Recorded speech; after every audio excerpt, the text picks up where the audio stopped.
Assalamualaikum warahmatullahi wabarakatuh. Apa kabar anak-anakku siswa kelas 12?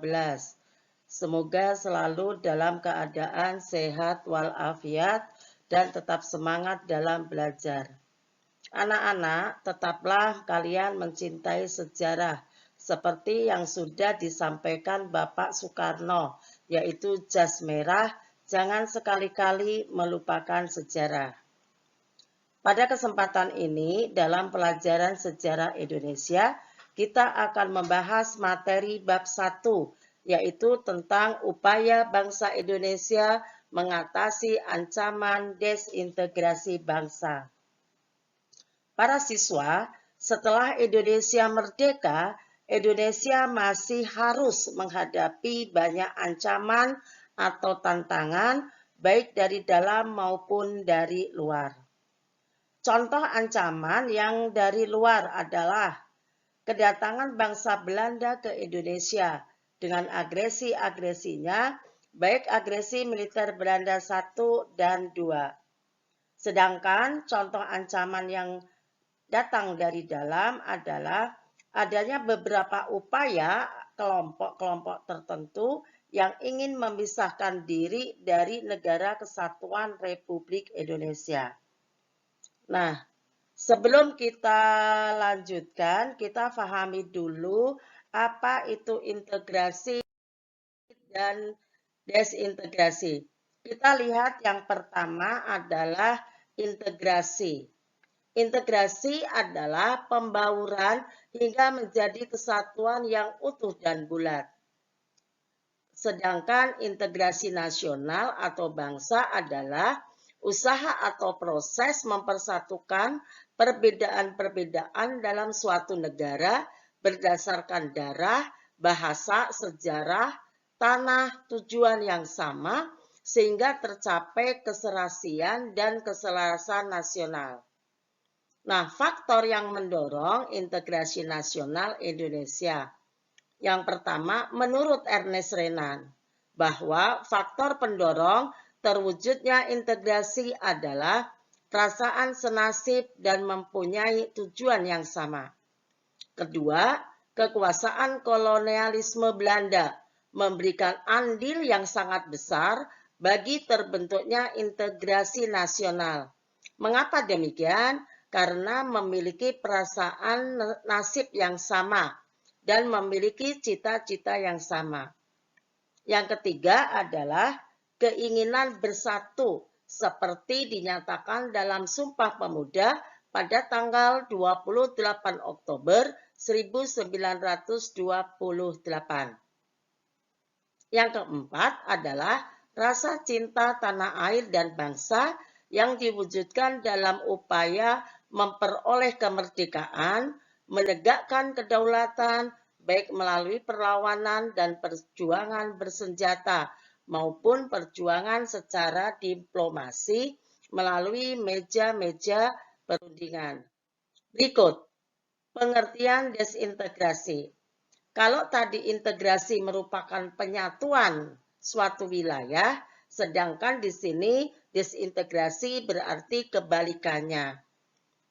Nah, menurut Kamus Besar Bahasa Indonesia, desintegrasi adalah keadaan tidak bersatu padu, keadaan terpecah belah, hilangnya keutuhan, persatuan, dan perpecahan.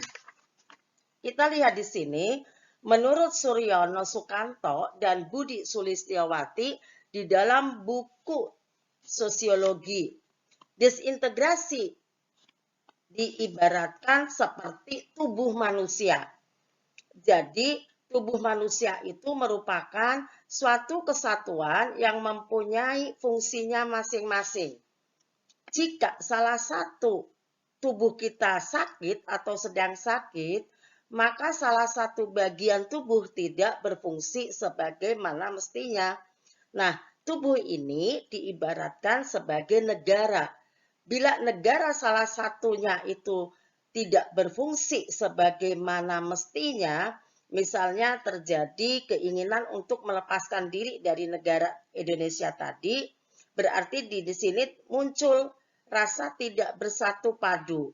maka membuat hilangnya keutuhan, membuat negara menjadi tidak utuh. Itulah yang menyebabkan atau yang disebut dengan adanya desintegrasi. Kita lanjutkan apa yang menyebabkan atau yang menghambat terwujudnya integrasi nasional di Indonesia. Faktor yang menghambat di sini yang pertama yaitu masih adanya etnosentrisme. Etnosentrisme ini adalah sikap atau pandangan yang berpangkal pada masyarakat dan kebudayaan sendiri. Biasanya disertai sikap dan pandangan yang meremehkan masyarakat dan kebudayaan lain. Kemudian yang kedua adalah tidak meluasnya pembangunan ekonomi dan infrastruktur sehingga mendorong munculnya ketidakpuasan daerah terhadap pemerintahan pusat. Berikutnya di sini kita lihat yaitu penyebab adanya suatu pemberontakan. Penyebab pemberontakan secara umum itu disebabkan oleh beberapa masalah, seperti misalnya yang pertama keinginan untuk mendirikan negara sendiri yang lepas dari Negara Kesatuan Republik Indonesia.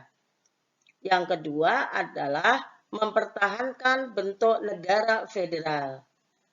Kemudian yang ketiga adalah keanggotaan APRIS di negara bagian bergabung dengan TNI dan menolak kebijakan pemerintahan Hatta untuk melakukan reorganisasi dan rasionalisasi dalam tubuh militer yang menekan profesionalisme.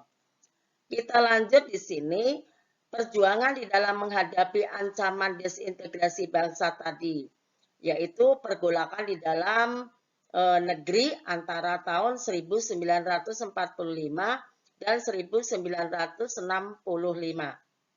Apa saja? Yang pertama di sini adalah pergolakan berkaitan ideologi. Yang kedua, pergolakan berkaitan kepentingan. Yang ketiga, pergolakan berkaitan dengan sistem pemerintahan. Berikutnya, dengan adanya hal tersebut justru dari beberapa konflik, maka kita menuju suatu integrasi. Disebabkan apa? Di sini karena kesadaran terhadap pentingnya integrasi bangsa. Dan di sini adalah peran daripada teladan tokoh nasional atau tokoh persatuan. Kita lihat di sini jenis-jenis pemberontakan yang tadi disebut, misalnya perbedaan ideologi, kepentingan, dan berkaitan dengan sistem pemerintahan. Yang pertama adalah perbedaan ideologi, yaitu pemberontakan PKI Madiun, kemudian pemberontakan DITII, dan pemberontakan G30 SPKI. Berikut adalah pergolakan yang berkaitan dengan kepentingan, yaitu pemberontakan APRA, pemberontakan Adi Aziz, pemberontakan RMS.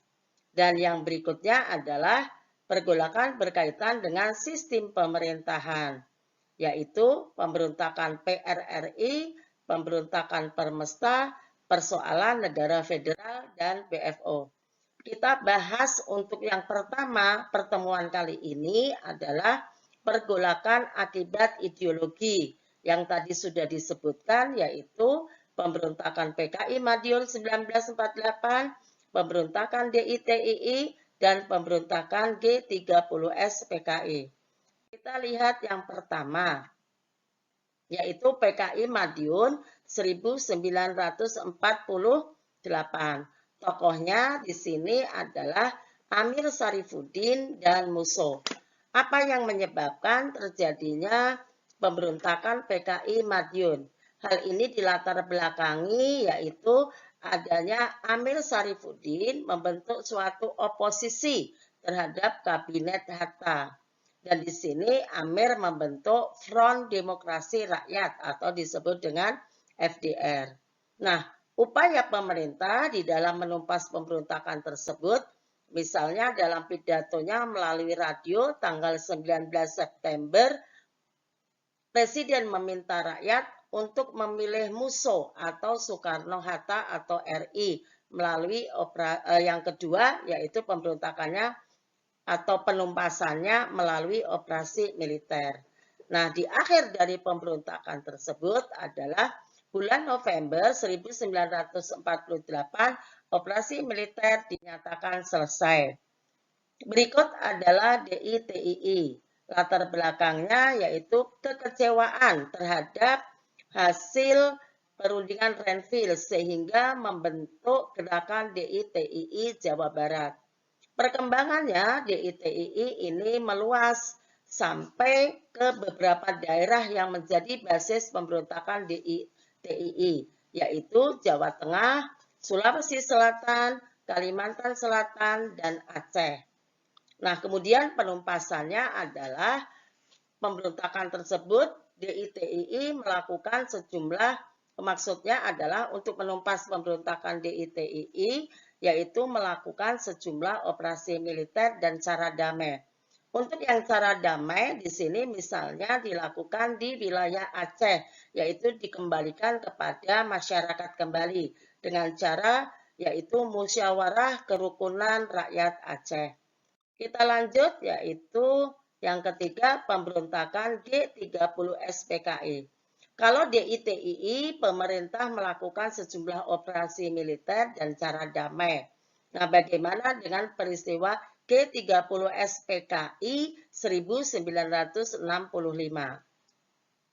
Sebagai latar belakang di sini adalah adanya persaingan antara PKI dan Angkatan Darat dalam persatuan politik Indonesia.